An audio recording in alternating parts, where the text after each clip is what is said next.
Welcome in. Sunday night show. Clout, Demonz here. Noah, Ron, Bree, TJ, Stewie on the keys. Big weekend in LSU, Baton Rouge, Louisiana, and then the country.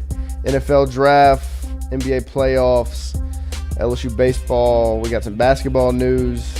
Nothing really with football going on, which is, other than the draft, nothing really but LSU football, really. Nothing going on now. Spring's over. But yeah, the draft was this weekend. LSU had 10 players drafted, which is surprising to some people just because of how bad we've been over the past 2 years.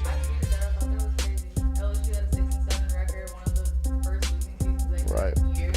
And they still had the second most players drafted out of any school in the country, behind the national champions. And the thing that was crazy was some of the players that went, you weren't expecting them to go like as early as they did. At all. Like, all respect to Cordell Fly, but I did not expect him to go in the third round. Right. He's talented, but I didn't expect him to go like maybe fifth round, something like that. But I think everybody kind of expected Derek Stingley to go top five. And then Cade York going in round 4. Like a kicker in round 4 is crazy to me. The first kicker we had drafted at LSU. Right. And I mean, he's obviously talented, and I think Evan McPherson last year kind of brought attention to drafting a kicker because really before that nobody ever did it. So I think that's why the Browns pulled the trigger so fast.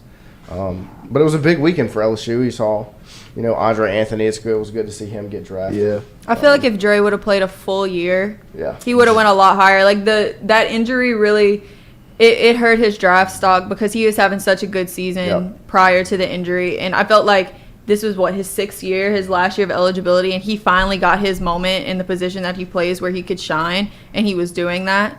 And then the injury just kind of set everything back, but it was good that he got drafted. I think he'll have a great career. Yeah, I definitely think Dre would have been like a second rounder for sure, had his injury not happened. But like you said, he waited his turn, and like when freshman national championship year, he kind of wasn't necessarily that main guy, but he was still a voice on the team. And then after that year, he knew he kind of had to step up a little bit more. And last year, he had a phenomenal season, and then this year, at the beginning of the season, he was really the heartbeat of the defense, and it still showed at the end of the season though, because even though he was hurt, he was still at every game. He was still always there talking to him. Let's have a meeting, like team meetings and stuff like that. Trying to keep everybody encouraged through all the stuff that was going on last year. So I think that speaks a little bit to his character, to why he got drafted for sure. And then also look at some of the teams that drafted our guys. The Texans drafted 2 of our guys. The Bucks have a couple of our guys there already. So like it speaks to our program, because when you have organizations keep coming and getting guys from LSU, that's because what happens from college to the NFL, they're very successful. So yeah. No, I think, and for Andre Anthony, I think Tampa Bay is a good spot for him because he gets to, they have such a good pass rush. He gets to learn from some of those guys. Devin's there, like he's got guys he's got relationships with. He got Leonard there, like, hey, I already know I'm going to a game this year. Right. And so I think that's a great spot for him, because usually when you see guys go in like the 7th round, you kind of wish, maybe they drop out, because then as a free agent they get to pick. Yeah. They get more freedom.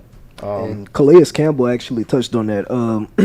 Marlon Humphrey had tweeted something like, all these 8th rounders, and he was talking about the undrafted free agents, like all these guys getting happy about just being on the team. And Calais Campbell said, well, I'd rather be able to choose my own team than, get drafted into a bad situation. Yeah, no, I agree. And I think that's a real thing. But I think Andre Anthony kind of got, the opposite of that. I think he got put in a good spot. I don't always think draft, like where you go in the draft, matters that much in your career, because you have some guys, Tom Brady, prime example. He got drafted very late, and then now he's Tom Brady. You know what I'm saying? Like sometimes that always doesn't matter into the factor of like how your career is going to go. Just because you get drafted in the 6th, 7th round doesn't mean you're not a vital player to some team in the league. And you could have a very successful career. Once your rookie contract's up, you can double that, triple that if you're that good. And you give yourself the opportunity. I just think it all is about your talent and how hard you work and what you bring to the team and how you prove that. Yeah, no, I agree, definitely. And you see a lot of LSU's getting that opportunity. And even even It was good to see Damon Clark get drafted. yeah, It was. That was like really a real good And moment because feel he for- went through a lot this year and last year. I feel for Damon because of the fact that he possibly will miss his entire rookie season Right. from his injury, and it's good for him that he still got drafted Right. where he did. I don't think that's the worst thing for him though. Like I mean, Yeah. missing Yeah. the rookie season, like Trevor Etienne missed his full rookie season last year, and the Cowboys, they have a good defense already. They have 2 good linebackers. Like it's not gonna hurt them really, and they have Jabril Cox, so Yeah. they're in a good position to let him sit out this year and get healthy. I meant more so like a maybe like a mental thing. Like Yeah, I just got drafted and like now I'm gonna have to miss my whole rookie season. Right. I'll have to wait a whole nother season in order to start playing and stuff. I think like he'll be just fine once he recovers from his injury. I don't No. think that's gonna set him back any. I agree. I mean, he should have been the Butkus Award winner, and now he's. He got Then he had- robbed, and I'll he stand did. on that. No, I agree. No, And he really did. If you just look at the numbers, it's kind of obvious. But, he's had such a roller coaster of a career, here at LSU. Everybody's calling for his job after 2020. Then the first game at UCLA just didn't look the same, and then he just completely flipped the switch. And everybody was on his side by the time the season ended.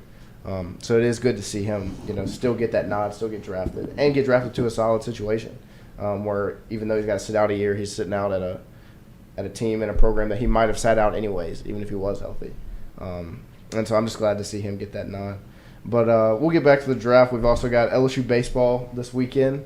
A big SEC series win, especially in this late season push to try to get a regional in Baton Rouge after last season having a rough season and having to go to what was it? What part of Oregon? What was it called? Eugene, Oregon. University of And then Oregon. they went to Knoxville. Yeah, they And pulled lost it out off in in Knoxville. Oregon, and it'll be fun to potentially have a regional back in Baton Rouge and have the stadium open, have the box open. But yeah, it was a good series. They pulled it off. Today was obviously the most fun with a walk off by K. Doty at the end, no doubter.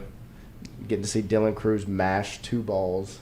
That offense is just really, really insane this year. Like, as many homers as they're getting, as many times they're getting on base. Like, they are really performing offensive-wise. I wish it was the same for the defense. But I think that's where, like, the inconsistencies and the wins and losses are kind of coming from is the inconsistencies in the defense. But that offense is just insane. And, I mean, we were talking about it before the show. I was like, that wasn't K. Doty's first home run, first walk-off of the season. They were like, no, that's his first walk-off this month. Yeah. Like, he's good in clutch situations, which I think is important to have a guy that you can lean on for stuff like that. Like, when K. Doty comes up to the plate, like, you're going to get something out of him. Like, 9 times out of 10, you're going to get something. And they needed that in such a crucial moment, being down by 1 run, and be able to get that walk-off. And, it was pretty exciting. I think that Drew Brees' pregame speech really hyped him up. I saw the New Orleans Saints tweet under LSU baseball's final score win, and they were like 1-0 after Drew's pregame speech or something like that, and against a Georgia team at that. So A little bit of a nod. a little bit of a dig, but it was. Oh yeah, TJ. Sorry. Don't feel no type of way, bro. Y'all just like second place, bro. It's just what it I'm is. not a Falcons fan, but Oh, all right, no shade all right. to Georgia. All right. I used to be, like, let me just own up to it right now. This is me saying I used to be a Falcons fan, but I don't have a team no more. I just like watching football. I think it's Be a a Saints He free- just got tired of seeing them choke. He was Yeah, like, I can't support this anymore. Low key, my mindset with it is like with anything in life, we always say like, get rid of it. Like if it's not bringing you joy or happiness. It wasn't really And it's like, who said I was obligated for the rest of my life to be a Falcons fan? Like, Nobody. Wait, so would you have become a fan again if they would have got Deshaun Watson? no, like I'll always be a supporter. Yeah. Like, if I go home and they have a game or like I'll go to a Falcons versus Saints game, I'm still gonna probably cheer for the Falcons, maybe unless they get tiring. But other than that, like it's just I'm cool with them. Like I look at it from a lens that it's kind of hard to be a fan, and they may potentially offer me a job one day. So Right. Can't speak too much Yeah. now. I don't want to talk. I don't want to talk down on no company, no team. No 'cause future I may- employees. I may one day need one of these teams. Don't want to So burn any bridges too early. Yeah. Let's not burn no bridges. Let's not Right. burn no Yeah. bridges. A big weekend for LSU. In the first game, like we said last Sunday, it's huge to finally have a pitcher that can go more than 4 innings. And so Mikhail goes 6 again, 7 strikeouts. He did give up some hits, but McHale's always going to give up hits just because he's not a strong fastball pitcher. And he gave up the only 2 runs, and the staff came in after him and shut the door, which has been huge for them to have a pitching staff, which is something that was so knocked on to start the year. Yep. Actually come in, step up, and be able to shut ball games out. I think McHale has finally proved that he is that Friday night ace, and he's that guy like that you can rely on. And McHale too, like we were talking about football, also within baseball, McHale has waited his turn. Like he very well could have transferred to any other school in the country, and he has stayed here for 4 years. I think, 4 years. Yeah. He's a senior. And waited his turn. He's been waiting to be a starter. He started in a couple midweek games in the past, but he's proven that he can be a series starter in the rotation, and he's proven that on the field and on the mound. Yeah. And I think he's really growing and performing as a pitcher, and I think he shows a lot of promise. Yeah, I feel like what happened this weekend, going against UGA, kind of I know we lost earlier in the week, so I feel like what happened this weekend is really like the catalyst now moving into the rest of the season. Like that should be the mindset of our program, because we're in May now, so it's like you want to start seeing the pitching. Like you said, McHale, we're starting to see that Friday night he's going to be consistent for us. We're starting to see, even though we've always known the offense has been there, we've seen glimpses of it.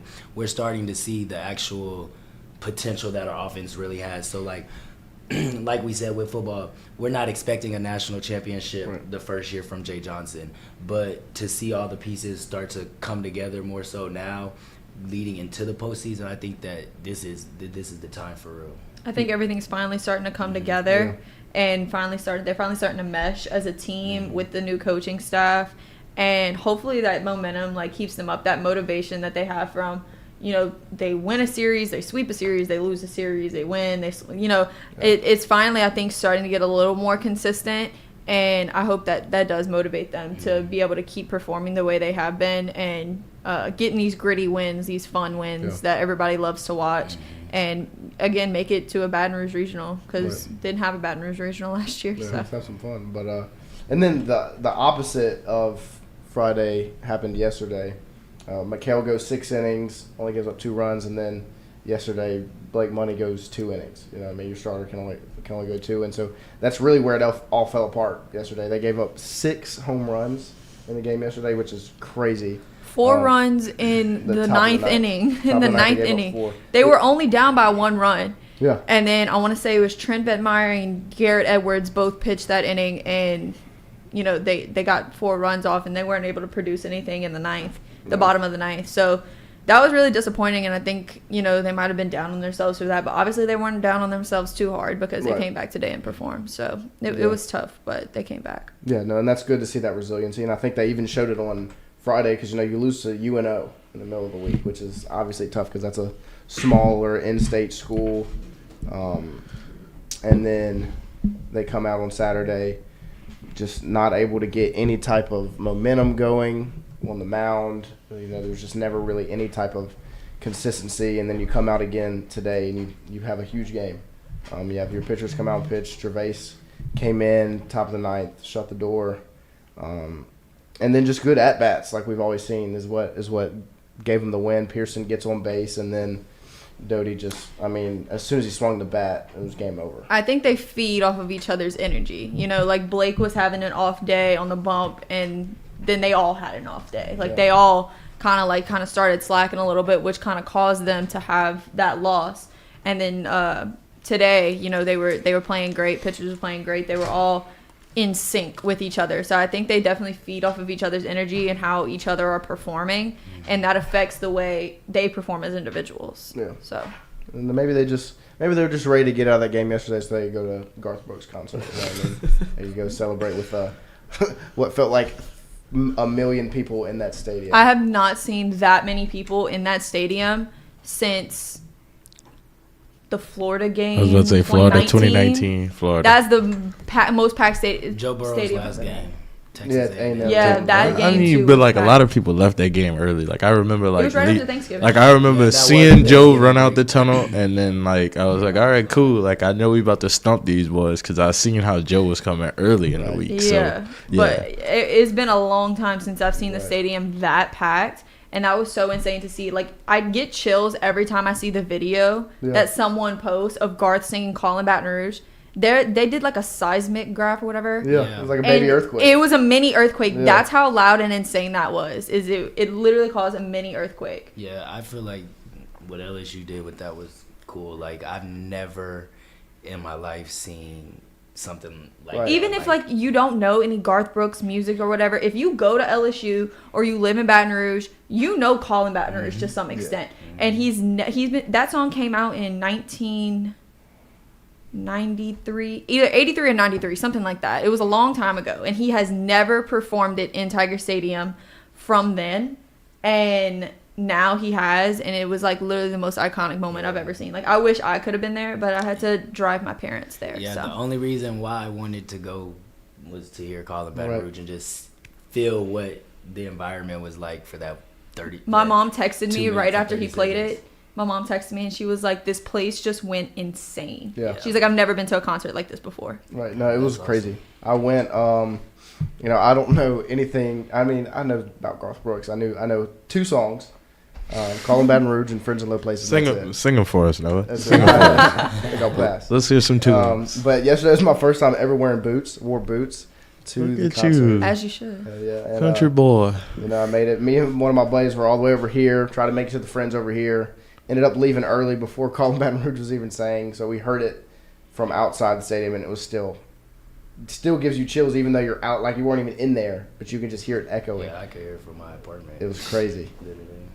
But just looking at the amount of people, and that shows you because even they broke out the LSU chant. Like they started chanting LSU, and you just think about if this program's right, how electric it could be every Saturday night. Can we talk about like how the atmosphere, like LSU, it looked like a game day. Right. Well, it looked worse than a game day, honestly. No, like, really. I work right there next to Torchy's, and I watched the crowd from the time I walked out of my apartment at like 11 o'clock in the morning. By the minute, it was just more people.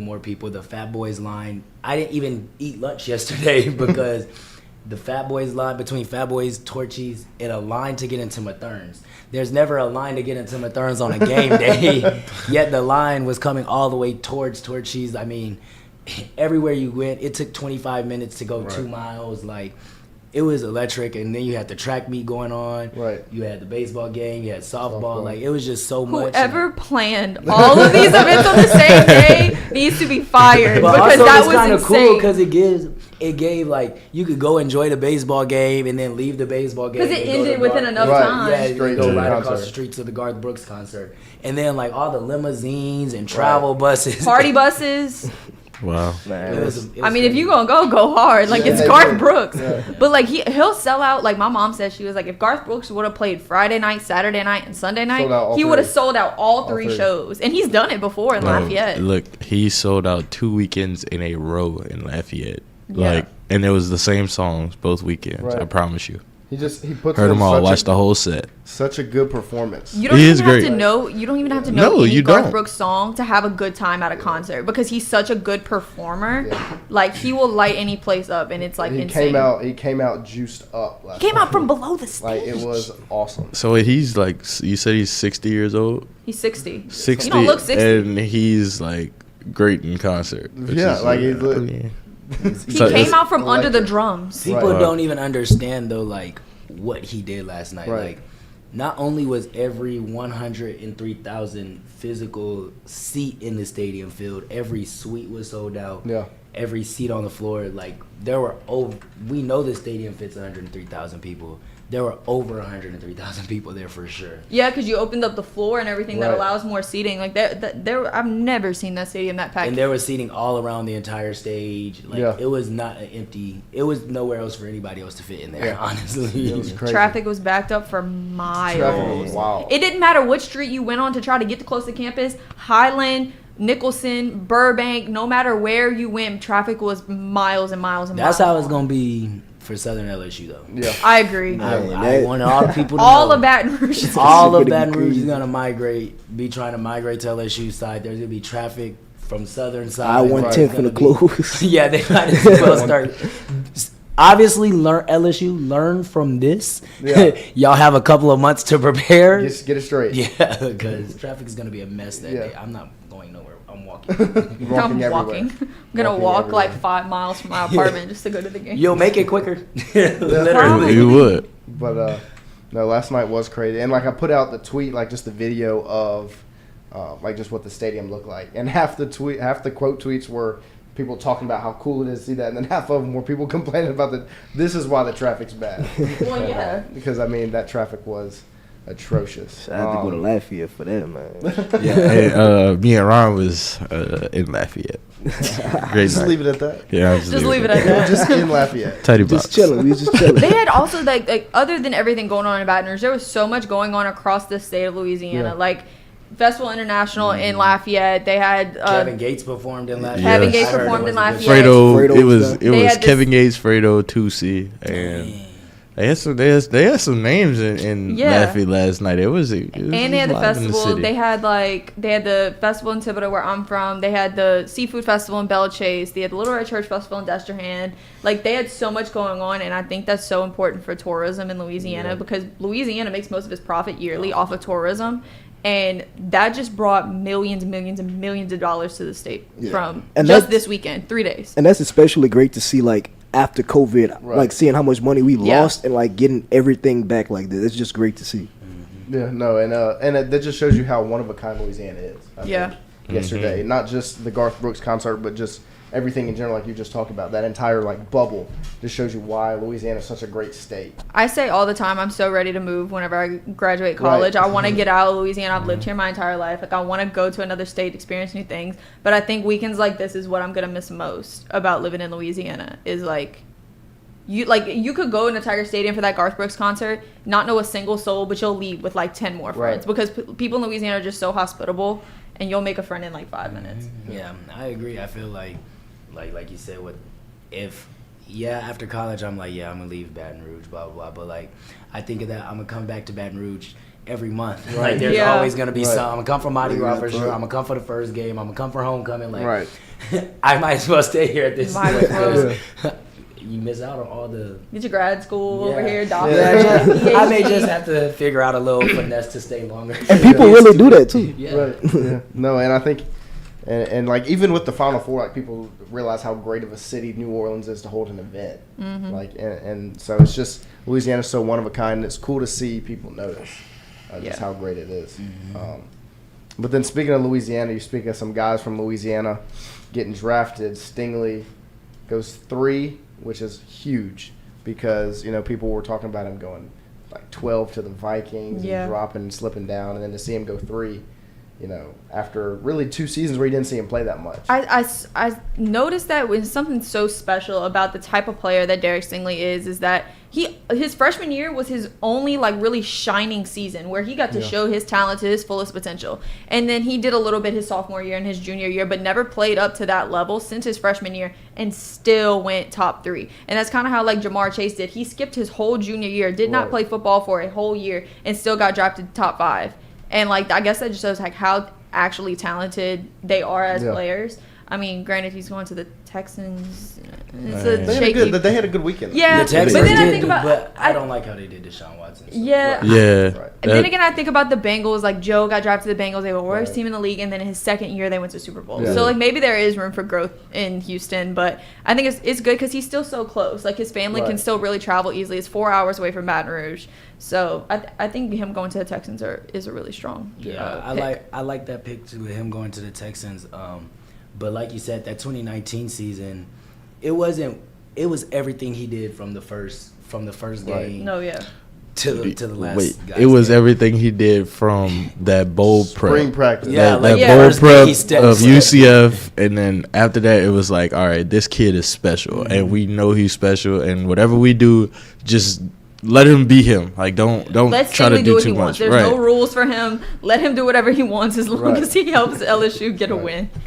And then a little bit of news now. Cam Lewis is going to attend the Buffalo Bills rookie camp. Oh, that's Nice. big. And why since you brought up Cam, Right. we want to send our condolences to him and his family because his mom did pass away Oh my gosh. on Easter leading up to the draft. So, Yeah. Oh, Cam, if you see this or whatnot, we sending our condolences to your family and congratulations. Yeah, congratulations. That's big. Going through something like that and to be able to have some news like this is big. Hopefully that kind of like uplifts him, Right. and just think like his mom's looking down and his mom's proud of him. Yeah. So it kind of Put his head down and work. yeah, Yeah. do it for his mom. And so, but yeah, just seeing all those LSU guys in the draft, but then just talking about the draft in general, you just saw so many guys slip, kind of just drop down that were surprising. To only see one quarterback go in The first the round. first Yeah. round is shocking, and then the second one didn't come off. Ritter didn't come off till was it the second round or third round? It was the just- second round. It was crazy to see Pickett is the 20th pick. That's the only quarterback in the Yeah. first round. When you just see quarterbacks get taken, all the time. And everybody was talking about Malik Willis. Like, I Right. just knew Yeah. he was gonna come I- up off. I the thought board. it I thought was- the Falcons Yeah, should have got I him thought first. Malik Willis was going to the Steelers because there was a lot of Yeah. smoke behind that. And Yeah. another thing that surprised me about the draft was Drake London going first, Yeah, being the first receiver receiver off taken. the board. Because watching his tape is like he's a great receiver. He doesn't have any really weaknesses in his game besides that he doesn't separate well. Yeah. And most of his catches are contested. And in college that's cool, but it's once you get to the pros you have to separate. And they compared him to J.J. Arcega-Whiteside, and I don't think he's. I don't think he was too good. When he the receiver the Eagles took over instead of DK Metcalf. Mhm. So Yeah. And speaking of the Eagles, they just completely said, forget trying to draft a wide receiver. We're just going to trade for one. Probably made the biggest trade of the weekend, Eagles got A.J. Brown. Yeah. Oh. which was big. And then, obviously that came down to the Titans not wanting to pay him. I think he wanted more money than they were willing to offer. And so they said, forget it. We're just going to draft your replacement with Traylon Burks, who sneaky could be the best receiver out of this class. Same receiver though. Same Right, it really same is. they're really is. both built the same and everything. Played similar styles. Same style. Yeah. The style is everything that A.J. Brown can do, Traylon Burks can do, and Right. a look might be better. Yeah, we'll And see. you got Never know. Jalen Hurts. Right. Yeah. That offense is. And Yeah. Devontae Devontae Smith. So yeah, Oh that's my big God. for the Eagles. Yeah. Jalen Rager is just Eagles had a good weekend. Just chilling. They got to get Jordan Davis at pick 13, which is good for them. And then they got to snag Nakobe Dean late, who he was probably the biggest name that dropped. Yeah, I didn't understand. I didn't understand it from first round into day two. I remember I was like, why is nobody picking him? But I guess he's a smaller size backer. Right. Yeah, So he he is. didn't that's have what quite as many tackles. It was more coverage type of stuff. And then I heard something about he didn't want to get he didn't want to let people look at his shoulder, he had something going on with his shoulder maybe medically with the combine. Unfortunately, every little thing, Right. and everything from the Yeah. tests that they do to Yeah. how you carry yourself.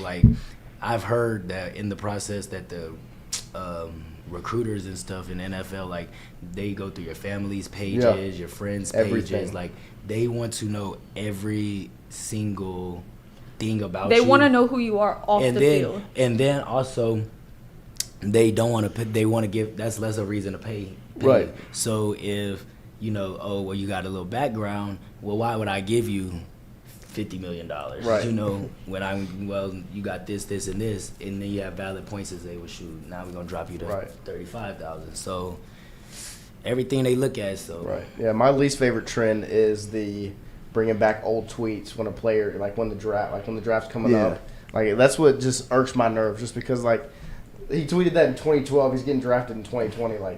Yeah, the Dude, same 10 person years that later. the same person that I was my freshman year and Right. things I tweeted my freshman year of college and the person that I am today are two totally different people. That's Yeah. one thing I've always hated about the draft. And I remember the 2020 draft, I tweeted about this. It was the NFL and whoever runs these graphics and gets into these stories, they bring up all this bad stuff about these athletes, especially black athletes at that. They'll talk about their mom did this and their dad did that and he was a troubled child. They never say that about the white athletes, but they say it about the black athletes. And I'm like, what does that have to do with how he plays football? He is a talented player on the field why does all this stuff from his past matter? Yeah, You know what I mean? I think I agree for sure, because it's sometimes, like last year for sure, or the year we were at home watching the draft, like literally every single person, there was a negative story. And Exactly. and everybody, I think, was like, what's Everyone. going on? And granted, it is journalists' job to find who And these that's what I guys said, are. like, Right. it's cool to like point out their adversity that they've overcome. Right. But like when y'all are doing the whole minute before, y'all are just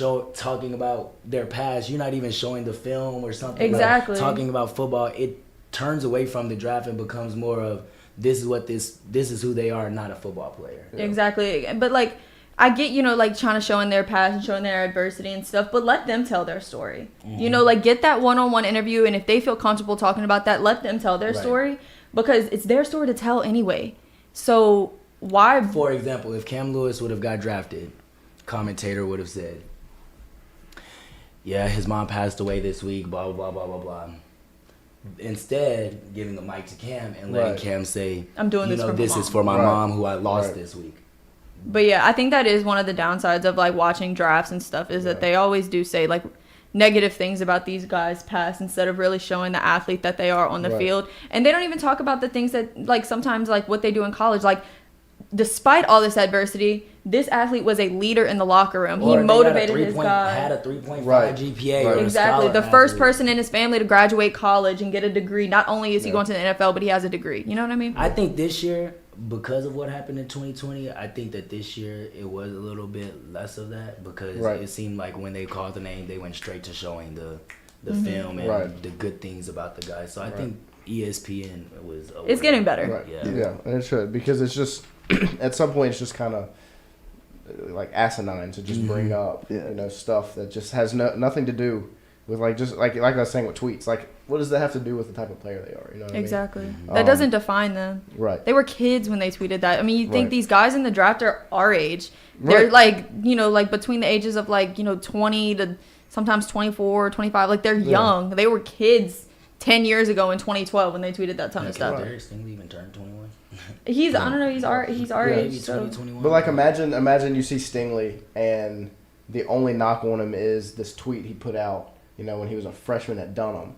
Yeah. And instead of being the 3rd pick, he's the 10th, and you're just like, you drop him 7 spots because of a tweet, like, and so that is one of the more aggravating things. But you can see that they are trying to, I guess, kind of get rid of that, kind of push that aside, just to focus on the draft as what it is. You know what I mean? And then to touch on the Saints. Saints traded up, got pick 11. They traded up last minute, too. Because they did have, I think they were sitting at 16 and 19. Yeah. 16 and 19. And then they traded up for number 11. I thought that was a really smart trade to get Chris Olave, because somebody else was going to pick him up before they did. I'm surprised you fell that far.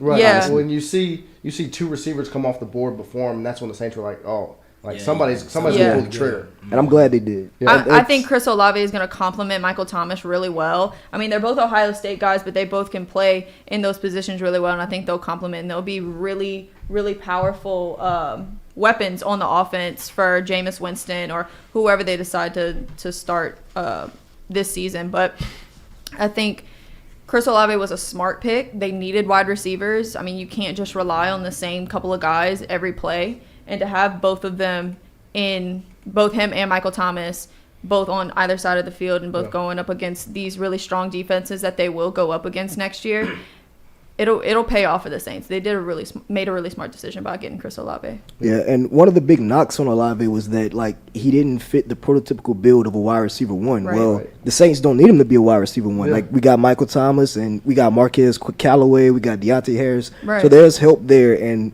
we just need a solid wide receiver 2, and Olave is definitely that for us. Yeah. And then I think the biggest thing really is Jameis Winston, the type of quarterback he is. Having Drew Brees, who's the greatest of all time, having Drew Brees, just those recent seasons where he just could not get the ball down the field. Finally having a quarterback that can deliver those passes is huge for a guy like Olave, because you saw him being such a big, deep threat. But then you saw this year he had kind of a more narrow route tree, where he's not just going straight down the field. He's not just running these post routes. And so now we actually could see the full Michael Thomas. Yeah. Because we just saw such a handicapped Michael Thomas, you know what I mean, where he's running slants, he's running outs, he's running crossers. Like, now we can see just how good of a receiver he is. And he even tweeted that one time. Everybody messes with Michael Thomas for running slants all the Slant time. boy. But I mean, if it's broke, don't fix it. Right. Yeah. You know? Slant boy. And he even like called people out on that. Like he said, like they would call him slant boy. He was like, "It's not my fault. Like all the DBs know I can't go like past 20 yards because the quarterback arm like not strong enough." And I mean, that's not even a shot at Drew. It's just at that point in time, that's just what it was. Situation, Yeah. Yeah, and so I think it's going to be exciting for the Saints offensively, because you got guys like Olave, and then they got Jameis who can get them the ball down the field. Yeah. They just need to bring Tyron home. Like I'm just Yes. waiting on the notification, and like I said, They're in talks. They started renegotiating. They want to talk to him again. I think it's gonna happen now. It's got to. Because It's they got didn't get to. one in the draft. Yeah. He's the best safety free agent in the. They signed that guy from Auburn. What's his name? Smoke Monday. Monday. Yeah, Smoke Monday. What he a was trolling name. the Falcons Right. What a Yeah, name. he's driving past Mercedes-Benz Stadium. because he's from Atlanta. He's from Atlanta. He's like, y'all got to see me twice a year now. Good luck. Smoke. Smoke Monday. But, That is a sick And I name. like the pickup, especially as an undrafted. You don't spend a pick on him. He's a guy that, obviously he's at Auburn, who's a big SEC school. He's very talented, but he just doesn't have quite the the polish on his game as a safety. And so now you get to try to build that, especially with Dennis Allen as your head coach. I He's a think. defensive-minded coach. Right. And then imagine him. Smoke was more of a he was a nickel at Auburn, so like I mean he'll probably be like the second cornerback behind Garner CD Yeah. Deuce. Yeah. But imagine just in a defensive-minded situation, him learning from someone like Tyrann Mathieu. Right. Like, that'll up his game. Now, granted, he plays a different position, but Right. still in that defensive back group, like, he'll learn a lot from Tyrann and his game. Tyrann's been in the league 10 years now, almost 10 years.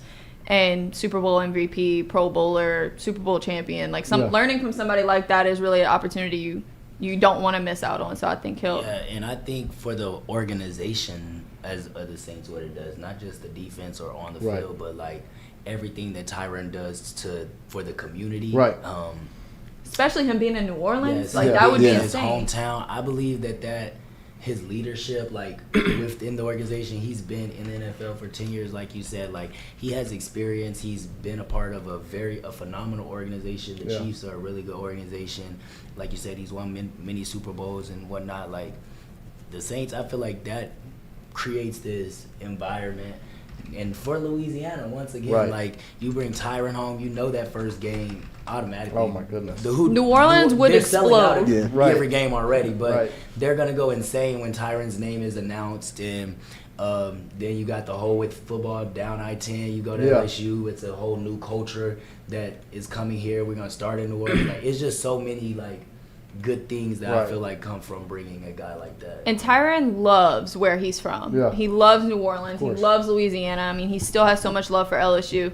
And the Saints are known for not really signing many guys out of LSU. Right, Like, they had Quan Alexander, and I think they had one more guy. But, like, it's just not really common to see the Saints get a guy from LSU and then getting a guy from LSU that's also from Louisiana, born and raised here, right an hour down I-10. Right. Like, I think that would be a really big pickup, like, off the field wise about all the things he can do, but also on the field. Like, Tyrann's proved time and time again, even though he's smaller than, the average, safety would be, he could still make plays.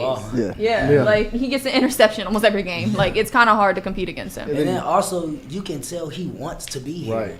And I feel like bringing him in now for the Saints, give him 5 more years, however long.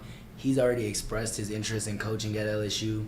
And even this year, he's been so present, present. He was here for over a week. It would be like a story. He literally storybook moment. Yeah, he's come to he went to a baseball game. He was literally here. He was here for a whole week. He talked to the team several times. Even after that, he met up with me. Even after that, he came back for the spring game, a couple weeks later. Exactly. So I feel like, on Saturday nights, that does something for recruiting in football. Right. If every Saturday night that we have a game, we have recruits on campus, now we have Tyrann, just one person, not including the other guys who may come, because he would have the ability to come to the game, go to New Orleans and play. Right. So it does a lot. I think having Tyrann on the Saints will be a game changer, no pun intended. They can make me a supporter. Right. Even with even another aspect in the locker room, They already have leaders of like with Jameis, and you got obviously Demario Davis is probably the biggest vocal. Cam Jordan also. Cam Jordan.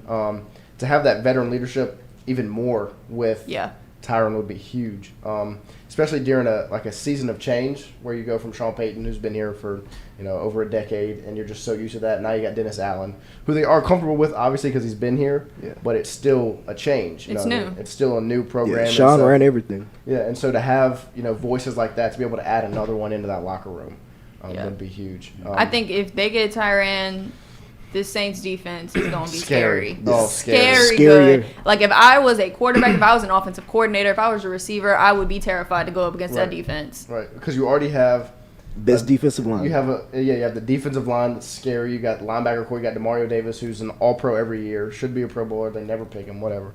And you got Marshawn Lattimore, who I could name like one corner who's better than him. I think Jalen Ramsey's probably the only corner, in my opinion, that's better than Marshawn Lattimore. Yeah, when Lattimore's locked in, nobody's better. I mean, and so you got him. You have Paulson Adebo, who's kind of figuring it out. He's a rookie last year. Bradley Roby, who got tossed in the mix late. Hopefully to see him be the guy we expect him to be.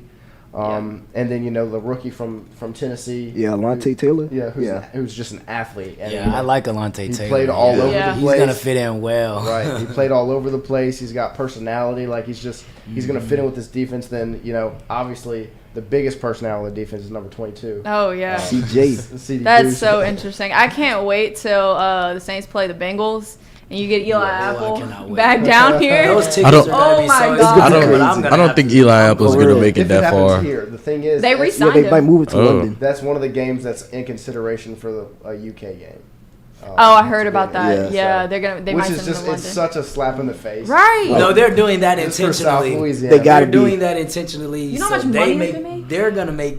The NFL is gonna make their money. Right. Regardless. They're gonna make their money because that's gonna be that's already one of the most anticipated. Like that just would have been insane. Like Eli Apple coming back to New Orleans, causing beef, causing trouble, but then also like Joe Burrow, Jamar Chase, Tyler Sheldon, also their first game back in the Superdome since the national championship. Like there would be so much publicity on. Did I say that right? Yeah. Publicity on that because it's in New Orleans. I think and it would just be sick. I think everybody that goes to LSU in some way, shape, or form would either try to be at the game if they're not going to already be there.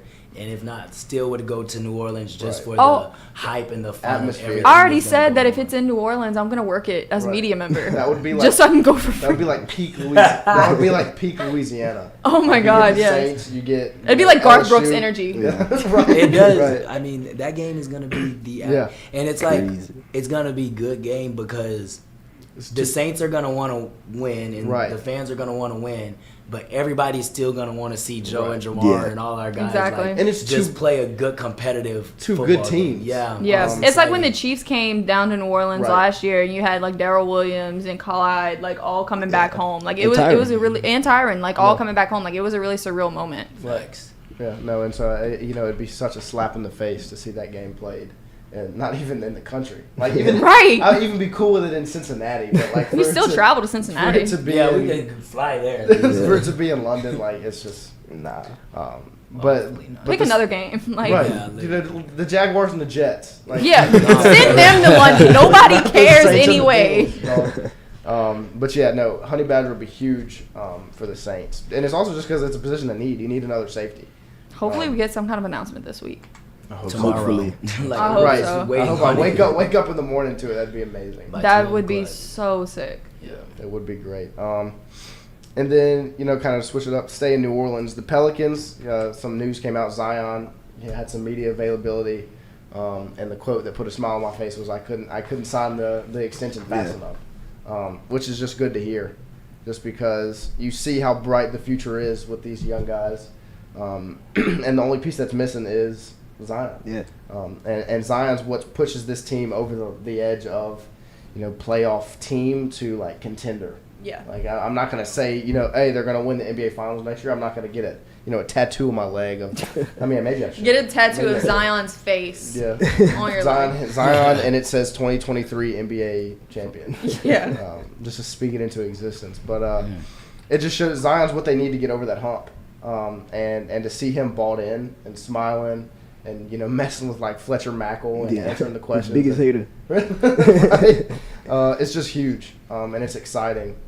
Just because It's exciting to see Zion finally being excited again. Yeah. Like, he was excited when he got to New Orleans after he got drafted, and then I think all these injuries and all these setbacks and stuff kind of just, like, pushed him back a little bit, and he just kind of seemed really reserved, and he didn't want to talk, and, like, it almost seemed like a kind of Michael Thomas situation with the Saints that, like, when he got hurt, Very he didn't play similar. for years, like, just went radio silent, didn't talk, whatever, and then now, like, you know, even Michael Thomas is getting back into the groove of things. He's excited to stay in New Orleans, and so is Zion. So it's good to see, like, those two key playmakers for the two major teams in New Orleans to be excited to be back, and I think you know, they'll be playmakers and they'll be good for the both the organizations. And in that press conference, they asked Zion, like, you know, when he left the team and, like, wasn't talking to him, and he admitted, like, the injuries and stuff, like, that got him down, and he was feeling sad about stuff. But once CJ did finally reach out to Zion, he got back with the team, and he said, like, being with the team, even though he couldn't play, like, made him feel loved, and like, it made him feel like he needed to be here. And, like, that's great to hear from your franchise player. Right, and the other thing, you know, I was just looking back because all these Zion highlights have been popping back up the last couple of days just to make us all sad. I mean, it's not making me sad. I'm excited. Well, it's sad because if he would have played, and then he comes out and says he was going to play in Game 7 if we make it there.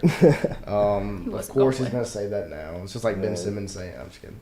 Zion's better than Simmons. But, you know, you look back, you're watching these highlights, and there's no fans in the stands. Really. Because New Orleans. And he really never got to experience, other than that first kind of little minute of his rookie season before they went to the bubble, he has not got to experience what we saw this past month.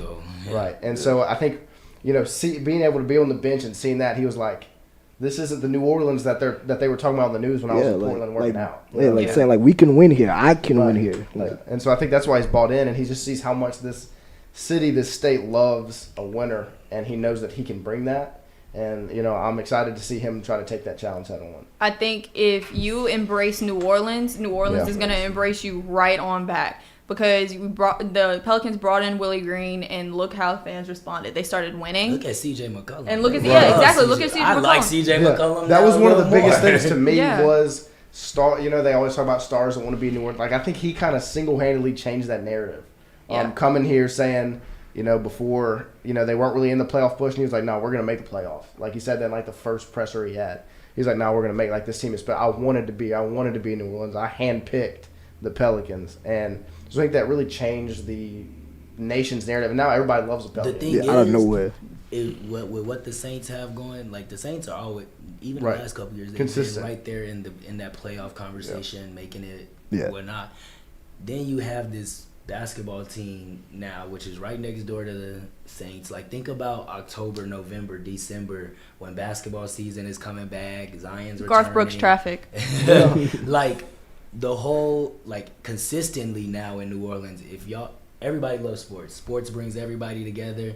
You know, I think that it just adds to making more hype to coming here, like, turning New Orleans into that place. And so, you know, with Zion coming back next year, it's going to be a lot of hype throughout the summer and stuff. We still had NBA draft, all that. So the Pelicans still have moves to make over the summer. But the way that they finished, and they played their hearts out in that Game 6, and I believe, they was right there. They were. They were the best right team in the league. There. Yeah, I think they have so much potential as an organization, as a team. They're a young team with exactly. They have so much to prove. And they've already started to prove that with the run they had in the postseason. And I think it's just going to get better from here. Like, it's only up from here. They faced a lot of setbacks. They were, 1-12 or something like that at the start of the season. And then they came back and, you know, they were exactly like you said. They were going up against the best best team in the league. So they have so much potential. And like I said, New Orleans has embraced them. And I think they're going to continue to embrace them. And then the fan base is only going to get bigger from here. And the Pelicans are setting themselves up for many, many, many years to come that are good for them. Yeah. And I think the good thing is they're still going to have that chip on their shoulder. Yeah. Because a lot of the times you see young teams kind of have some success. I kind of think back, even though it's a different level of success, that Thunder team that played in the finals. Yeah. They were so young, and they hit that. They hit their peak that early, and they had that success, and they were just kind of complacent after that. And you know, they got rid of James Harden and stuff like that. They just got kind of comfortable. They're like, oh, we can move on from Harden. We don't really look how good Katie and Russ are. And I mean, it almost worked. Right, it almost did. But And KD then- sold in Game 6. Yeah, and so What I told you about the KD slander would not be I mean, tolerated hey, look, in this room. he did way worse than he did like now. Like Right. that's no excuse But for what still, he did. Westbrook sold too. They both Okay, sold. well, I mean, they both we were know selling. Westbrook. Like He's- that's Westbrook DNA. That's guaranteed. That's a Westbrook DNA. But, and so it's good to see that they're still going to have that chip on their shoulder because they lost in the first round. They're young. I mean, that graphic that came out today had all the ages of these guys. I'm going to see if I can pull it up real quick. You got Jackson Hayes, 21. And first of all, I was a Jackson Hayes hater. I was when they He looks drafted like a him. baby. When they Sideshow drafted, Jax. even when they Looks drafted like a him, I was baby. like, why are we spending? What was it? The 8th. We pick? traded- 10th yeah, pick? we traded him. We traded picks to get The I was 8th and the I was 17th like, to what get are we him. doing? And I didn't. And so then I was down on him when he was playing, and I didn't like. But he has completely proved me wrong. I mean, he's become a vital piece. They play him in the first and third quarter, and he just brings energy. He's a rim runner. He's starting to hit outside shots. And then you got Jose Alvarado, who's 24-year-old rookie. Good GTA. for him. Trey Murphy, 21. Zion still 21. Zion still 21. Herb's 22. Somebody said 23, so 22, 23 is still young. And then Brandon Ingram, who's a legitimate superstar, is only 24 years old. So there's so much growth. And then they also have the Lakers' first-round pick this offseason, which is another 19 to The Lakers needed more than New 22-year-old. Orleans does. Yeah, Right. that pick might be top 3. It's like New Orleans and the Lakers are like completely opposite in where their teams are right now. Like the Lakers are old and dusty and they're all breaking apart. I mean, not really, but like, you know, they were the NBA champions 2 years ago and they didn't even make the playoffs this year. So, Things changed quickly. yeah, things change very quickly in the turnaround, but I'm glad that they get the first round pick. Right. So they get that pick. You get to have a offseason with them. You get another year of, like Edward O says, Green's second year team will be used to his system. You get another year. I mean, Willie Green was a rookie. Like, Willie Green's 40 years old. You know, he's young for a coach. He's a rookie. You know, there were some mistakes he made in some of those, like bringing Tony Snell in there against the Clippers. Yeah, that was. Like, I think that was just a test run. Like no way he just put in Tony Snell, bro. And I think he did it because he was like, this game's kind of getting away. Let's put some some age in defense. there. Yeah, some defense. Yeah, a veteran. And then he was like, no, I got to put Trey in. Like, and so there was mistakes like that happened, and that was just he was a rookie coach, and so now he got a year under his belt with that success. He's walking off the court crying. Yeah, that video. I got emotional. That video, I wanted man. to cry seeing Willie Green. That's my coach. Like tearing up like that. That's my coach. And so I think they're gonna be a problem. Ron act like he played for No, hey, you would He said swear Pelicans and Ron is Zion on the never look. beat Ron him. is on the 12-man roster. Like y'all tripping. Like Ron got a deal. Ron is the sixth man. Yeah, it's a G League deal. You know what I'm saying? It's a two-way. Be cool. Be cool. You see, he got the gear on. He had it on last weekend. last too. week he had his jersey. Jersey. That's what I'm telling y'all. Like Ron really got a two-way deal. Y'all playing with Ron. 10-day contract. Give my dog Ron a 10-day I contract. be chilling, man. He's the same size as Jose. We both got the same. Top two dreads, things too. that Ron loves in this world is NBA YoungBoy and the Pelicans. The Saints for the Pelicans. Oh, okay. Saints for the Sorry. Pelicans. Young boy Saints Pelicans. For sure. In that order. No. Saints, young boy, and Pelicans. Like that. Like, y'all take them Saints so serious. I mean, it's a way of life. But that's how all the Saints fan. Like that's Yeah. how all. But Saints are diehard. even when Die hard. even when I was a It's Falcons, Louisiana thing. When I was a Falcons fan, I always say, look, I'll give credit where credit is due. The Saints and the Seahawks have the best fan, and the 49ers, and then the Cowboys. But the Cowboys just have a very, very, very large fan base because when we were growing up, that was, if you weren't a Cowboys fan, what were you doing? Or a 49ers fan even. Being a Saints fan. But I say it's still a different level. The Cowboys fans don't even turn up half the way Saints fans. And I've gone to pretty much every Saints and Falcons game since like 2010 in Atlanta.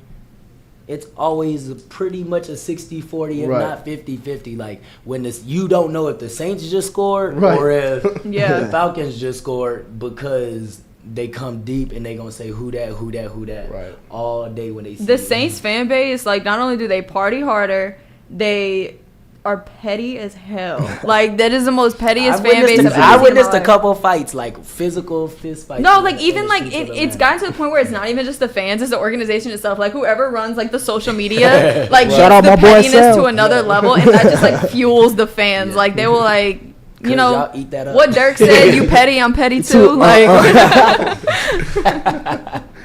that's what the Saints did. The Saints wrote that song for Lil Durk. But and so I think it's going to be to see if the Pelicans can get that same kind of support, because that Saints support came up when Breeze and Peyton came together, Yeah. and you get a little bit of winning. And so if the Pelicans can do that, it'll- The Saints used to be so bad. They like The fans. Aints. The Yeah, Aints. they were the Aints, and fans wore paper bags Right. to games because they were so embarrassed of how bad the Saints were. Yeah, and and so- then like Drew Brees and Sean Payton come in as like saving graces, like Jesus just walked on water and just like completely saved an organization that was falling apart. Yeah. And Gail Benson getting her money's worth right now. yeah, she is. And She then we're making gonna a bag. See if the Pelicans get some of that same support. I think they will. And I then mean, yeah, I'm Yeah. not even worried about the support. Right. But for the Pelicans, it's just more so about making sure the Pelicans rise to the occasion. Like, this is Stay their consistent. time. This is their moment.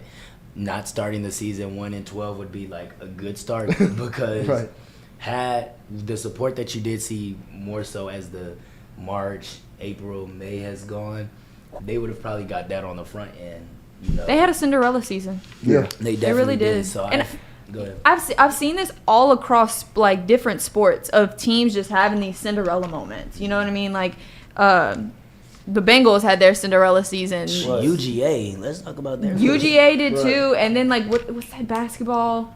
The St. Peacocks. Peter's. Oh, the St. Peacocks. Peter's. St. Peter's. Yes, That like was they went so amazing. far. I Dougie couldn't help but Fresh. root for them. UGA wasn't a Cinderella. They was in the championship I 2 see- years I ago say or UGA 3 over years the ago. last couple of years is what made their season kind of special.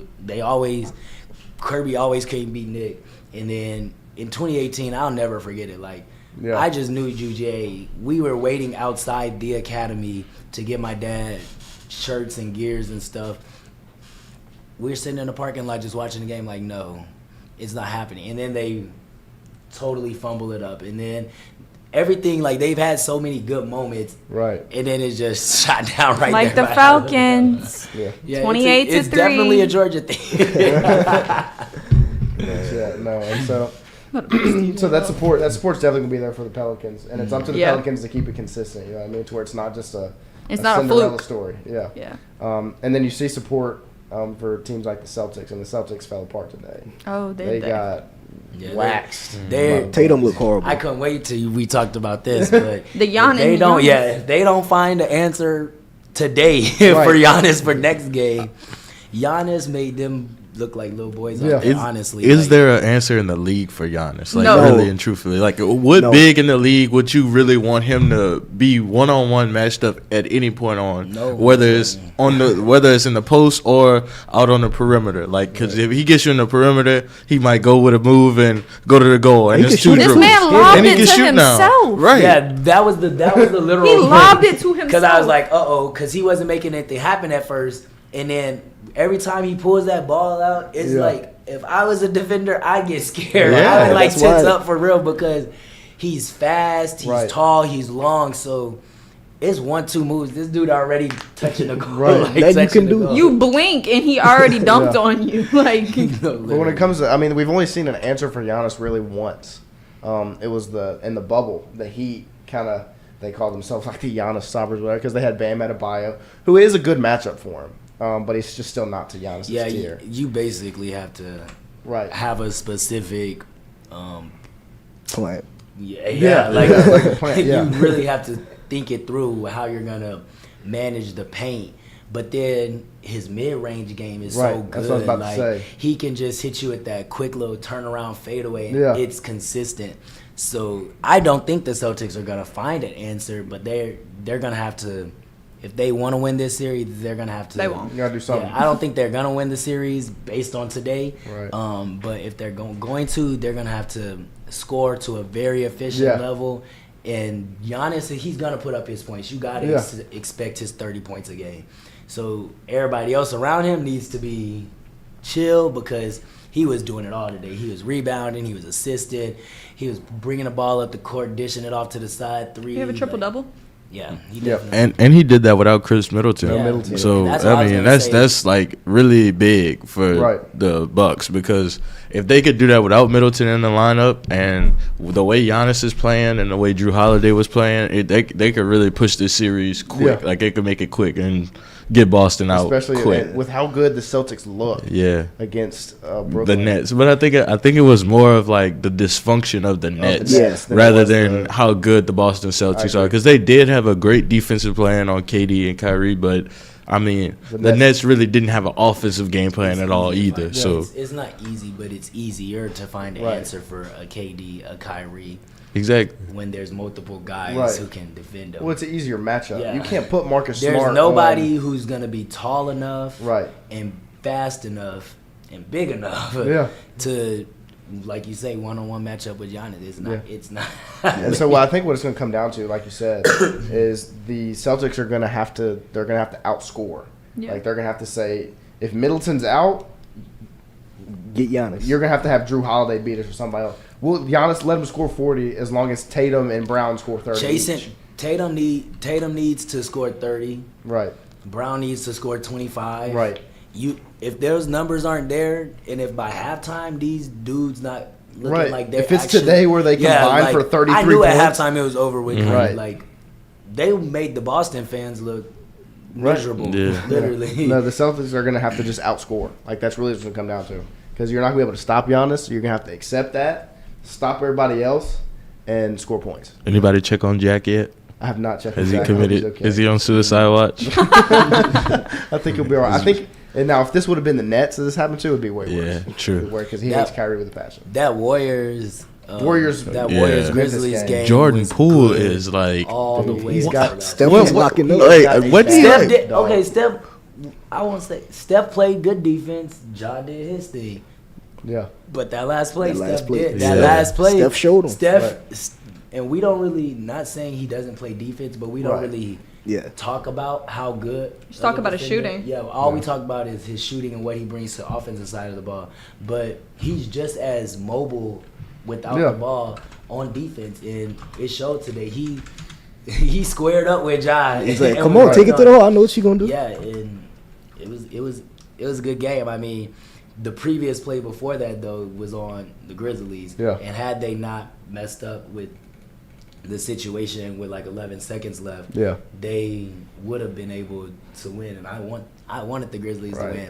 Unfortunately, I feel as though after today, the Warriors are one, the better team. They didn't even Yeah, have Draymond. of course. And two, that was kind of bull crap though. Like But- you can tell what he was trying to do, but I feel like it's Draymond's actions before that Right. that kind of gave the referee the. Yeah, and plus, it's- people don't like Draymond already, Yeah. so all those things are factors, and they was just trying to get. But him. I feel like this happens every playoffs. Like every playoffs, Draymond has at least one game An in incident. a series where he does something that's just off the wall, Right. pulling somebody out on the ground, slapping somebody, kicking them. Like it's just shit that Draymond does. Right. Like, and then you just got to deal with it because he is a great asset And to that he team. does it for a reason, Right. to distract. Like Yeah. And then Yeah. you saw he him plays his role when he for came the Warriors very well. When he came off the court, I mean, he's just yelling at the Memphis. I mean, the that was Memphis crowd. amazing. That was I was Memphis like, Coach crowd. Draymond. But no, what it kind of makes me feel like is the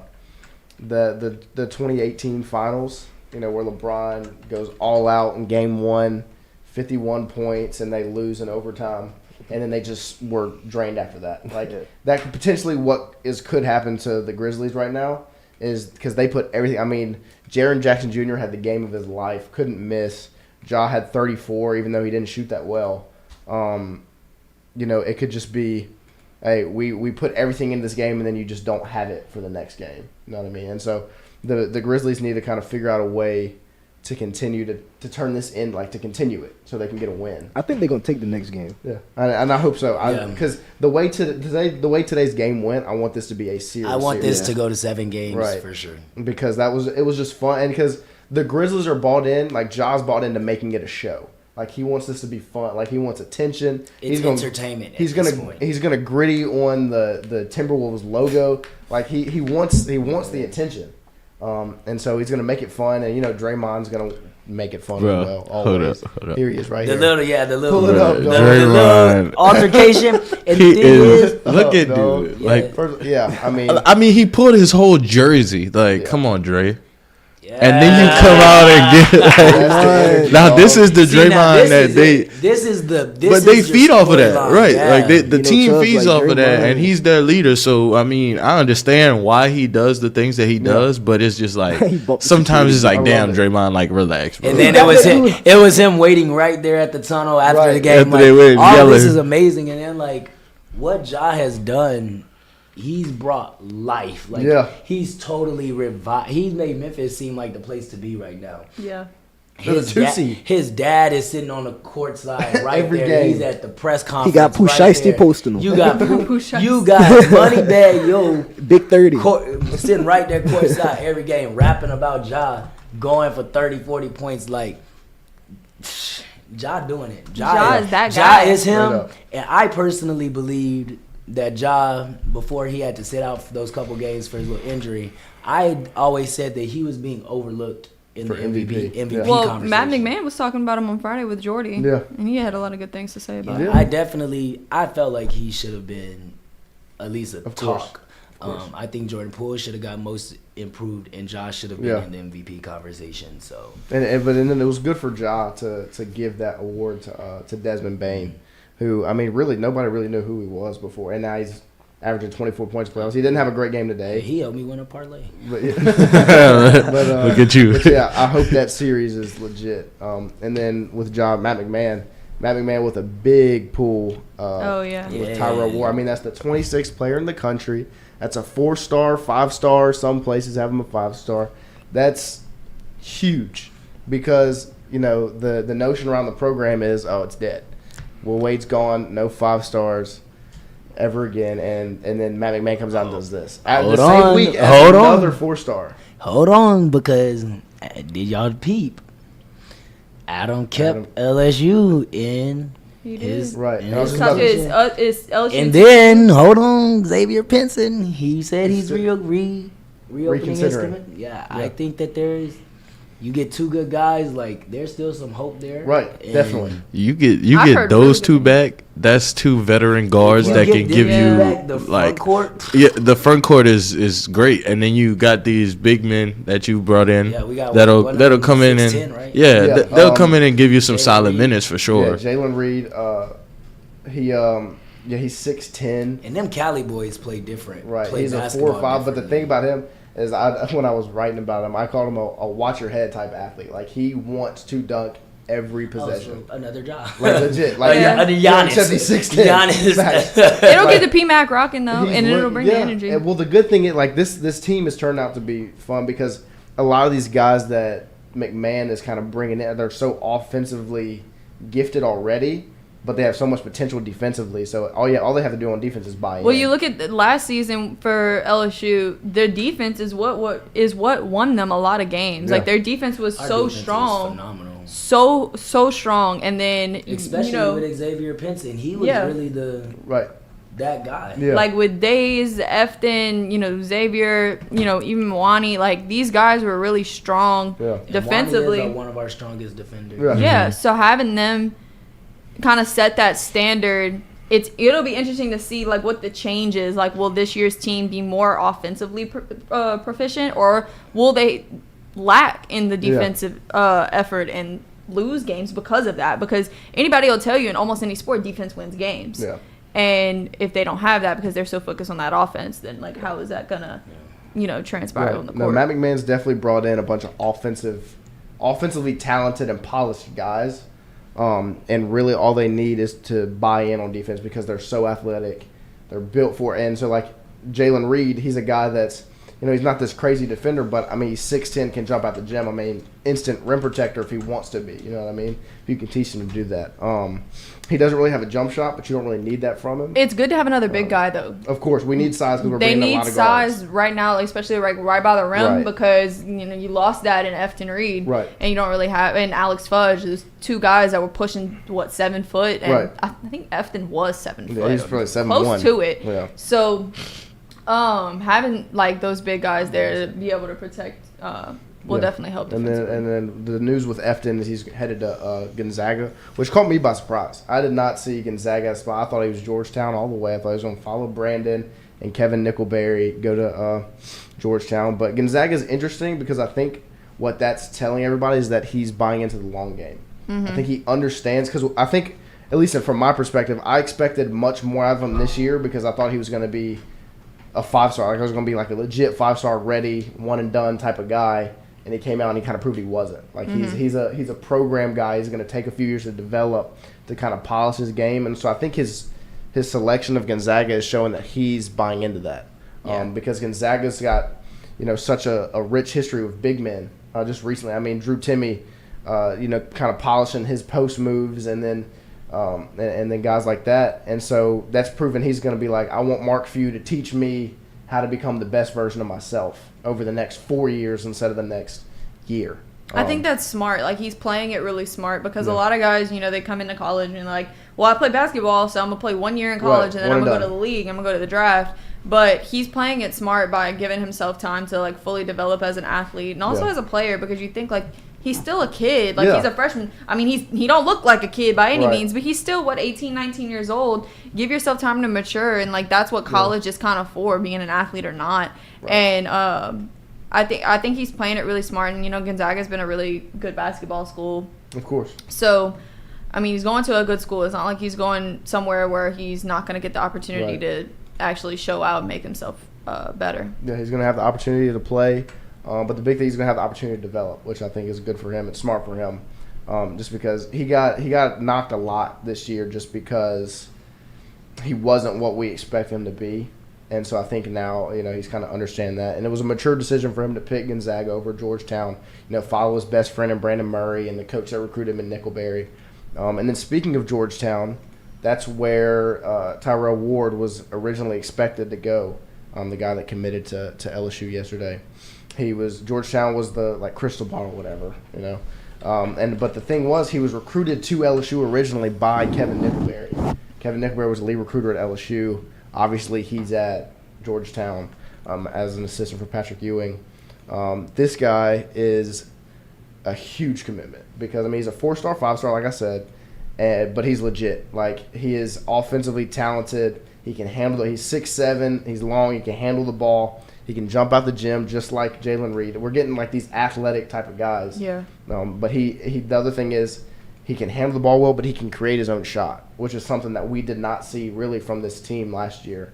The thing they lacked most was shot creation, and so this is a freshman that can do that. He's so talented offensively. He is a little skinny. He can put a little bit of weight on, but that'll come when they get to college. But he's a legit top recruit. LSU has had so much success with true freshmen on the court the last few years. Like, you think of Cam Thomas, and then you think of guys, guys that didn't go to the league last year, but Brandon Murray was a freshman, and he did so well. So they've had a lot of success with freshmen. Yeah, and this guy's a dog. This looks fun. He's a legit top 25 player in the country. Like, he can jump out of the gym, he can fly, but then he's got this smooth jump shot. And he shoots it so off the dribble, which is what separates players. Because people, speaking from experience, basketball players love to catch and shoot. You love to catch the ball and shoot it from the pocket, but being able to create the shot with the dribble and look so pure. Look at that. He's finding his own shot, fading 6'10"? away. He's 6'7". The other guy's 6'10". Yeah, okay, Jalen Reed's 6'10". But these are legit guys. And it's exciting to see Matt McMahon bring recruits in like this because that was the biggest question mark. We knew he could coach. We knew he could get teams with less talent, farther like he did with Murray State. But it was, can you recruit at an SEC school? And this is a guy that's an SEC caliber player. Matt McMahon was put in such a bad position when he first got here, too. Like, the whole team on scholarship entered the portal. And, you're lucky you get 2 guys back, but the whole team basically entered the portal. And so it's like he's starting from scratch, building a whole new team from scratch. And now they got 9 players on scholarship. So I think it's kind of a rebuilding year more so than ever. So and there's still more to come. Yeah. Because, we still got guys like Adam Miller who potentially come back and he could be an All-American. I've heard really good things about Adam Miller. I think we were talking about it the other day. No, I went and saw them practice one time before this past season when he was healthy. And, he's legit. He's a legit like Yeah, potential All-American. I always think about what the potential of the team could have been. They could have went so much further. Had Sharif not had to sit out so long in the first half of the season, and then if Adam Miller was a part of that was team, fully healthy, national championship, we would have definitely went Elite 8 if not deeper. I definitely think that, but I hope Adam does stay. I hope we could get Xavier back. I hope that some things are able to. Yeah. Matt McMahon better recruit his ass off the the next couple days. That's what's good to see. He better be calling Adam Miller and Xavier Pinson every single day and recruiting his butt off in order to keep them. Huh? Give that NIL money. Yes, and get them signed Gordon McKernan. Get them Gordon McKernan now. Get it done. But then, there's still other guys. There's a guy, Desi Sills, who's a guard out of Arkansas State. Played 3 years at Arkansas. He was on that Elite 8 team with Moses Moody 2 years ago. LSU's in his top 3 with Mississippi State and Arizona State. This is another offensive kind of guy.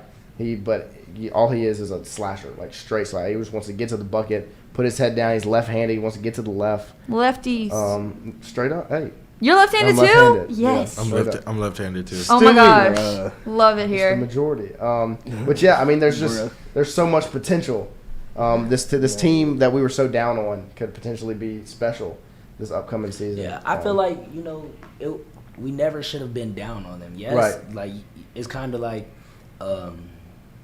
faith is taking the first step in the staircase. You don't know, but based off of just what we see, like we're looking at our basketball roster page and it's nobody. Oh yeah, like it's Justice Williams and Monty Wilkinson. You're like, basketball season starts in November.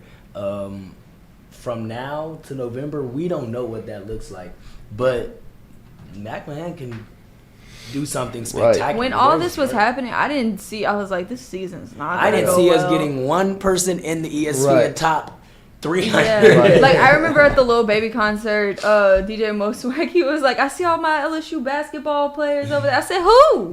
What team? Former LSU. I was like, what are you talking about? My transfer portal attendee. And also keep in mind, Sharif did say that he was still he was still keeping LSU in consideration. So I do think, guys like, obviously, Eric Gaines, that's an obvious loss. Right. They've posted that they're leaving. Yeah, they're going somewhere else. Brandon Murray. But we still have some guys who haven't made decisions, and I don't know, maybe they are waiting around. But based on this weekend, we still have a full summer. Right. Anything can happen. There's a lot of things. Still a long way to go before we even need to be worried about the national championship, making it to a national championship. So Matt McMahon's off to a good start. Definitely. I agree. And there's more to come. And then, like we were talking about NIL, this is one thing I wanted to touch on. Kind of talked about it before. Is this guy out of Pitt, the wide receiver? His name I think is Jordan Addison. He's not in the portal yet, but there's been some conversation that USC got in touch with him while he's still at Pitt. He's not in the portal like USC called him. Lincoln Riley's trying to. Yeah, there are people who are talking about tampering, stuff like that. And so the thing is, like, they're offering him big money. Like, obviously, he won the Biletnikoff last year. And so this is just kind of what the league's become, what the game's become. I hate that. And so I hate it, but I like it. Right. That's what I was about to say. The players, they've been deserving of it. Yeah. All the college athletes, to not be able to get anything in your name and your face is being used on everyday ESPN. Taking away my video games. I mean, like, literally everything is because is your face, your name, and you can't sign something for somebody and get $10. Like, now you've broken some rule. I do think that the NCAA, now that it's playing out and is doing its course and we're seeing what's happening with it, there should definitely be some restraint. No, like, I'm some saying regulations. Some people shouldn't be able to it make. Can get out of hand. You're basically K-Shot is basically a professional athlete. Right. These Derek Stingley, when he was still in the NCAA, he had an NIL deal with United Airlines. Right. Like, this dude is flying for free, privately out of BTR. Like, there does need to be a little bit of restrictions on it. Of course. But I think that, it's good for, like, I like what it does for, like, local Baton Rouge companies, businesses, like Walk-Ons, Get Gordon. the different places that are able to say like, hey, if you do this, we'll do this. Right. For most college towns, or like with schools like us, Bama, Clemson, Right. bigger schools that have the ability and that field, like all those businesses are getting a return on their investment just as much Of course. as the players are getting a return. I on agree. investment. It is a good thing, especially after so long. Like, you put in all this work physically, mentally. Like, I mean, granted, you're getting a free education if you're on scholarship, but you're not getting any profit out of it. You're selling out stadiums, especially these key players that are on the field that, like, LSU trademarks. Like, these players that LSU puts their faces on the tickets. They put their faces on the cups and stuff that they sell, and they get nothing from that. So I'm glad that they are finally getting a benefit from that financially, because, I mean, some of these guys that come to college, they don't come from a lot of money. So them be able to profit off that now is good. Right. But I also, like you said, I think there need to be some restrictions, because then you have scandals like this where coaches are, breaking rules and recruiting illegally and promising big money. And then it's to the point where it's like, I'm just going to transfer to a school to get more money. I'm not going to transfer to a school that's going to help me as a person, as a student, and as an athlete. And they're just worried about the money. And I feel like it's more so like, it's taking away like the atmosphere of what college football is supposed to be and what it has been for so many years. And this is a conversation I had with Jordy. It's like AAA. Yeah. It's like AAA baseball. Yeah, it's minor league. It's like minor league football. Like they're definitely, because they kind of just, the NCAA signed it and was just like, have at it. Do whatever you want. And I was like, you can't trust 18-year-olds with six figures. They not going to know what to do with it. But honestly, I say there's maybe 5 to 10 programs in the country who are really utilizing. Like, we're one of those schools. We had a billboard in Times Square. Olivia Dunn's the face of NIL. Every sports website, Twitter page, Instagram page that is ran by LSU, we made the biggest deal out of NIL. But we can. Literally, we can, and we have the ability to. Most schools aren't able to do what we're able to do here. We have something very, very unique. They have over 400 athletes at LSU that have signed NIL deals. And that's probably almost every one of them. When I think about NIL, it's just, my biggest thing was, I'm a student at LSU, and say, I went viral on TikTok, and a brand wanted me to sponsor them. I can do that, but Livy Dunn's a student at LSU. She's got 1 million followers. Brand wants her to do it, but since she's an athlete, she can't. Like, that was the biggest thing about it, like, aggravated me, was athletes can't do it just because they're an athlete. Mm-hmm. And so NIL, that's why NIL needed to happen. And then I think another thing with the draft, with Justin Ross, like, he's missing out on money in the league now because of some injuries, and he didn't get drafted. And so, like, if he would have been able to take advantage of NIL after that amazing national championship game he had, he'd be in a way different situation than he is now. You know what I mean? He'd have some of that money to kind of build off of instead of missing out on it like he is. I mean, I just think about, honestly, Joe Burrow. Like, I mean, Joe Burrow would have been a millionaire before he even hit the draft. He would have made so much money.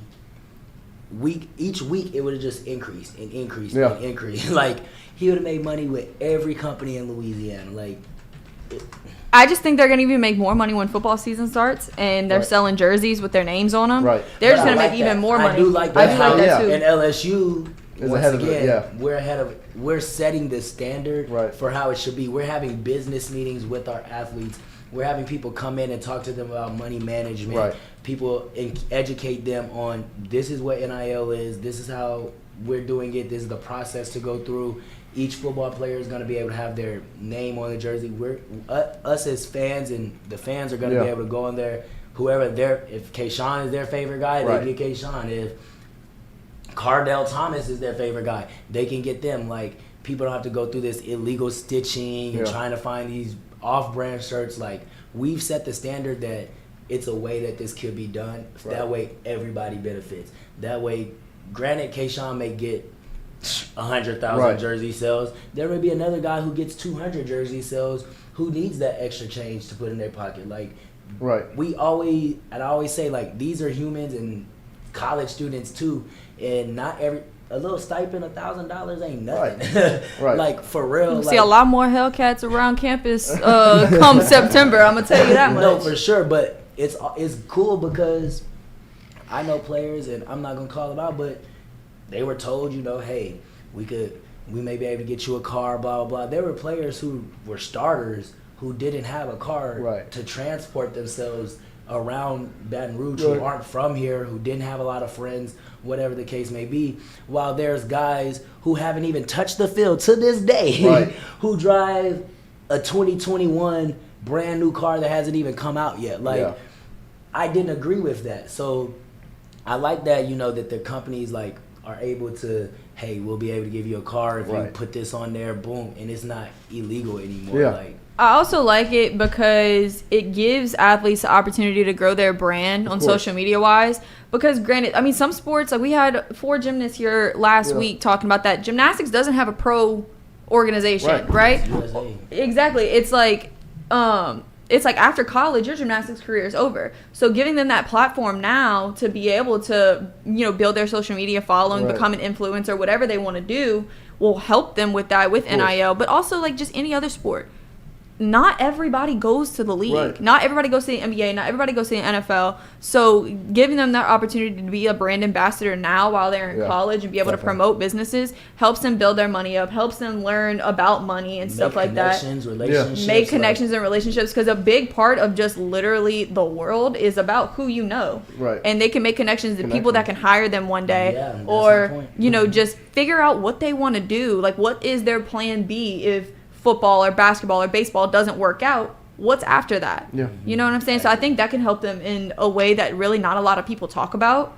But I think it could be really beneficial. I think I think our school is different because of how we've handled it since it has been announced. As for a lot of schools such as USC, like, they're still trying to kind of figure it out.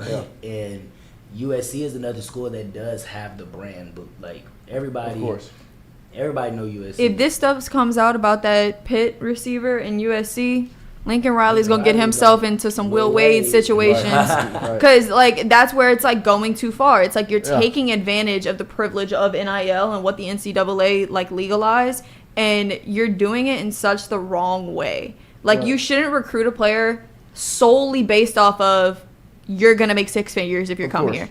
Like, yeah, that can be a factor, but you should recruit him solely off of you're going to make it to the league, you're going to make it higher in your draft stock if you come to USC. I mean, that's really, when looking at a recruiting process, we all looking at the league or the next level, but think about the sports, softball, like you said, gymnastics, like all those sports that don't have that like powerful professional or next level, they get to do their own thing with the NIL deal right now. So it's cool to see that gymnasts have a platform. Like Livy Dunn, when her career is over, now she still has this platform and this following base, and she can go do this, that, or the third. So it's I'm 80% here for it, 20% not. Like, I mean, I think with anything, there's the good and the bad. And with the gymnast thing, we learned a lot about NIL, and if anybody's interested in learning more about it, go back and watch that. It was very informative with Jordy and our guy from Crowd Push, which is a way for you to support, you know, your local LSU teams. It was very informative. And so I mean, and like y'all were saying, I think it's a bigger knock on the coach's side than the player side, because in my opinion, you can't get upset about Jordan Addison if, you know, USC wants to give me $1 million. And I'm looking at, like I was talking about with Justin Ross, I'm looking at Justin Ross, who had a year kind of like mine, but, you know, in 2 years, now he's not getting the money in the draft. You know, I see money over there and an opportunity. Like, it's not just money. It's a money and an opportunity with Lincoln Riley, who produces receivers like that. And so... And with recruiting, your main, like you said, Bree, your main focus shouldn't be the NIL. Like, that's just one part of it. When ancillary. You're getting recruited, your focus as the recruit should be, what school, one, and I know this is our program's mentality, what school can I graduate from, get a degree from? Graduate champions. Graduate from. And LSU does a really good job of that. Even like guys like Devin, he was still in he the came NFL. back. He made it a point to get it, and LSU does a really good job of putting our athletes on plans to where they can still obtain that degree and make it to the next level and get an amazing college experience. Like, for us at Baton Rouge, you don't even have to say much about NIL because that's gonna come. If you are the athlete that we're recruiting, the proof is in the pudding. You look at everything that they've done so far. That we're recruiting you, and you come here and you make effective change and be what you're supposed to be. The rest is gonna follow. The NIL money, we don't even have to put that on the front table. Like, you know that's happening. You need to be focused on what's the best fit for you. Put your talent first, and everything else will follow. All money ain't good money. So you could go to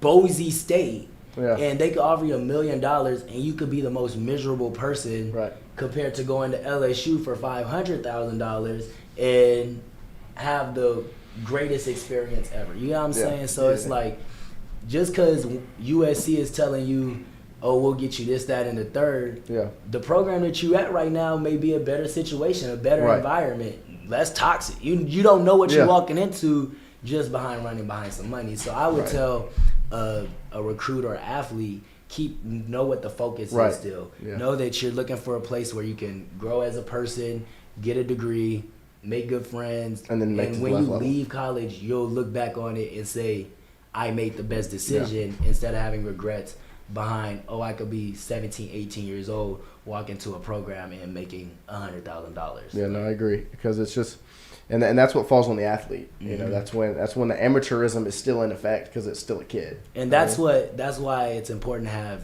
a support system and parents and people who are involved in your recruiting process, because they're going to provide that insight. Yeah. If I was 17 years old and the school offered me money, told me $1,000. If somebody offered me that much money now, have to tell me $1,000 a month when I was 17. We going there. You know what I'm saying? So it's like, it's like you really want to make sure that you have people and that you're making a sound decision, because these are life-changing and life-altering decisions. And when I had to make my decision between Morehouse and LSU, like, what was the reality of living 25 minutes away from home and living 7.5, 8 hours away from home, make the best decision for you. That's why I think Lincoln Riley is going about this the wrong way. If these accusations are true, like, you're just going about it the wrong way, because Lincoln Riley is proven to be a really good offensive coach, a really good, just coach in general. Like, he produces. He's a young coach. He's really effing himself up. Yeah, but he is. In a little, but can you blame him? I mean, because you got the money, and that's what I'm saying. You can say it. Like, you can't. I mean, obviously you can blame him, but like, he's got the money, he's got the ability, and it's hard to have the ability and not use it. You know what I mean? And even though he's got a great recruiting pitch and who he is and the guys he has in the NFL, that should be his base, though. Right, that should be his base. And so that's what's the base. That's what's wrong with it, is he's using the money as the main reward. And so that's why, from the player's perspective, they're going to look at it and be like, okay. They're not always going to look at it the most mature way. And so you can't get upset at the player if they take some money, but you can get upset at the coach if they're going to use that as the only pitch. They don't know. They sometimes don't know any better, but these coaches do. Yeah. And, what if it's like a false promise that that Lincoln Riley is giving to this guy? I feel like recruiting in general is a whole bunch of false promises. Of course. And so I think that's why, and I think situations like this with Jordan Addison are going to bring light to something needs to change, and like rules need to be put in place, because this can't happen. You know what I mean? Like, schools can't get in touch with another guy, which there already is a rule in place for that, but it should be a rule strong enough to scare a coach away from doing it. Well, that's what Jordy said a few weeks ago when we were talking about it. He was like, I think something drastic is going to have to happen for them to change the narrative of how NIL works in college, because people aren't going to see the downsides of it until it happens in like a national media kind of way. Like, we've already kind of seen it here locally. Like, player got his car stolen off of an NIL deal. Like, that was something that like kind of went bad in that sense. But something like really big is going to have to happen for people to realize that there is a downside to this, and there need to be more rules in place for not only businesses but for athletes and for their education on money and on their finances and all this other stuff, for them to play it smarter, but then also businesses to play it smarter, because these businesses could scam the hell out of you. Yeah. Yeah. That's And why I say all money is not good money. Right. I would say make sure you know what you're getting yourself involved in, and read the fine print. Of course. Get a lawyer. Yeah. Like I know with my sister, back when I was growing up, she was a gymnast, and she had gotten an offer with Under Armour, and before my mom accepted anything, my mom sent the document from Under Armour to a lawyer to read every fine print to make sure that when it did come time for my sister to go to college, if that was going to be her route, she would still be eligible. And because they'll put it in like this language put that it you in the- cannot understand and Right. make it sound so good, and then they'll completely mess you over. And unfortunately, and not to bring race up and touch on it a lot, but with a lot of these black athletes who don't have people who know the business and the game and how things go, it's easy for them to get over on you. So read the fine print and all that stuff. And them being so young. Yeah, like it's like I say, $1,000 a month sound good to a college student. Like You think about that in reality, it ain't nothing. it's Just paying rent. That's right. Exactly, and knowing what I know, if I was 17, 18 making my college decision on $1,000 a month, I would be dumb. Right. But at that time, you don't. But at that You time, don't. That's a don't lot of know. money to you at that Yeah. time. And so that's and just to kind of wrap that up in an LSU kind of way, that's why I'm happy with where our program's at, because I agree. we have the right guy, Brian Kelly, and all the assistant coaches, and Scott Woodward in charge to make sure our program's not looking like a money grab. It's going to look like 10 players getting drafted after going 11 and 12 over the past 2 years. Exactly. And so that's LSU's in a good spot because they have a good step on NIL from the NIL standpoint, and then they have good leadership from the football standpoint. But yeah, that's it for tonight. That was great, guys. A little applause for everybody. We go well together. Yes. Beautiful. This is good. We really the starting Dude. five. We're gonna wrap it up. I appreciate everybody that's tuned in and interacted with us. It's been great. And we'll tomorrow, Mikey's got Jay Johnson, little video call. We're mic'd up 11 to 1. I don't know who Jordy has yet. He'll pull somebody out of his sleeve, probably about 6:30 in the morning. Tune in from 7 to 9. We'll see y'all next Sunday. Adios. Peace.